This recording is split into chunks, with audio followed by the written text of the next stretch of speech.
இந்த நாள் கர்த்தருடைய வார்த்தை யோவான் 16ஆம் அதிகாரம் 20ஆம் வசனத்தை வாசிக்க கேட்போம். நீங்கள் அழுது புலம்புவீர்கள், உலகம் சந்தோஷப்படும்.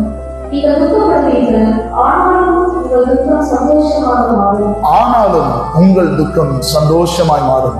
இதை பார்க்கிற என் அன்பு தெய்வ பிள்ளைகளே, சில இடத்துல நம்ம விழுந்து போகும்போது நம்மோடு கூட இருக்கிற ஜனங்கள் மனிதர்கள் சந்தோஷப்படுவாங்க கூடும். ஒருவேளை நம்ம விழுகிற நேரத்துல நம்ம தூக்கி விடுவதற்கு ஒருவரும் இல்லாமல் கூட போகலாம். ஒருவேளை நீங்க விழுந்து விழுந்து நீங்க துக்கித்து உங்க வாழ்க்கையில பல ஏமாற்றப்பட்ட இடத்துல, காயப்பட்ட இடத்துல இருக்கலாம். இதை பார்க்கிற என் அன்பு தெய்வ பிள்ளைகளை, இந்த கால வேளையில கர்த்தர் உங்களை பார்த்து சொல்கிற வார்த்தை, நீங்க துக்கப்பட்டாலும் உங்க துக்கங்களை சந்தோஷமா மாற்றுகிற தேவன் உங்களோடு கூட பேசுகிறார். அந்த வார்த்தை உங்களை சந்தோஷப்படுத்தும். உங்களை அறிந்த தேவன் உங்களோடு கூட இருக்கிறார். கவலைப்படாதிருங்கள். கர்த்தர் உங்களை ஆசீர்வதிப்பார்.